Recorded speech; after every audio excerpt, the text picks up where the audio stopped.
This project is our most important project at the moment. We started in 1992 with this project.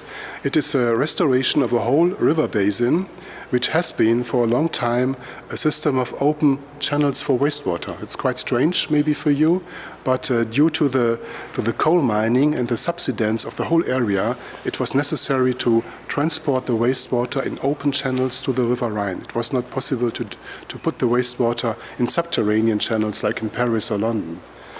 This is quite strange to see in our area. It's a quite rich country. You are in the western part of Germany, and you see everywhere open wastewater sewers. And that's what we are trying to restore. It's a big project for 30 years. It's a very expensive project, 4.5 billion euros. And we have some years to work still, but we are on a very good road. Yeah, the end will be at 2020. This means in 5 years. We already constructed 300 kilometers of modern subterranean sewers from 400. That means 3 parts, 75% of the sewers already constructed.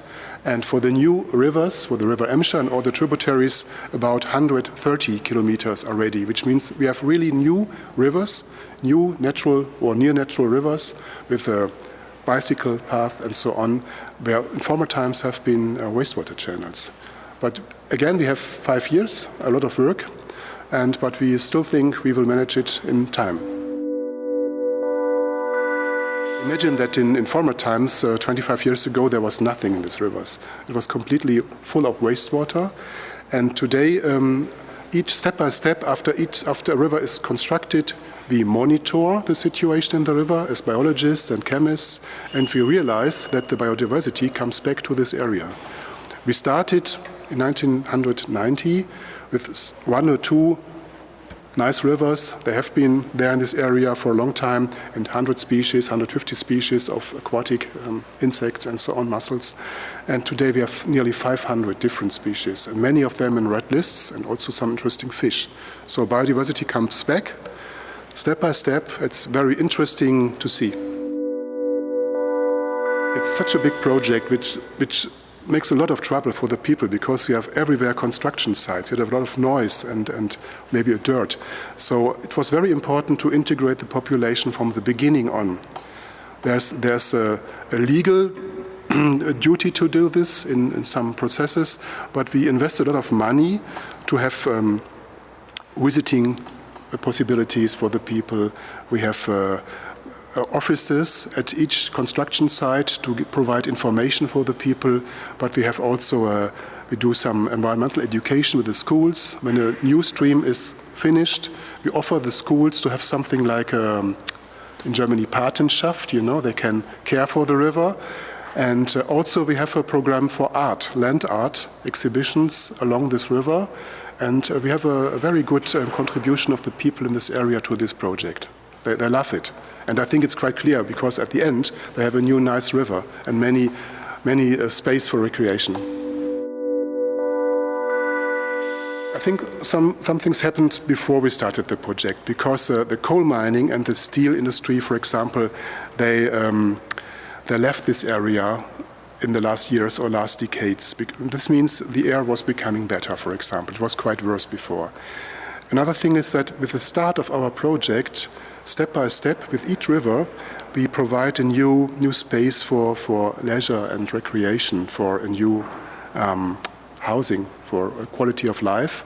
And when we finish a river, at the same time we finish a new bicycle path, for example. And we realize that we have some tourism in this area, because it's such a big project, which is really unique in Europe, I think maybe in the world, that the people come to see what happens here. And they realize that the quality of life is dramatically improving in this area, from a coal mining area to an area with a different type of economy and many possibilities for being outside, being in the nature and doing sports and so on. It's not only the project because some things happened just before or in the same time. For example, from this coal and steel production, the change to to more white-collar industries, to universities. It started already before, but what we realized when we are constructing the river and the whole new river basin is more tourism, more leisure activities, more companies providing things for this. Everything, restaurants, hotels, for example. It's really increasing. It's unbelievable. It's fascinating also for me is that we have a big art exhibition every 3 years. It's called the Emscher Kunst, which means Emscher art, the river and the art. We have very famous artists from the region and also international artists like AWW.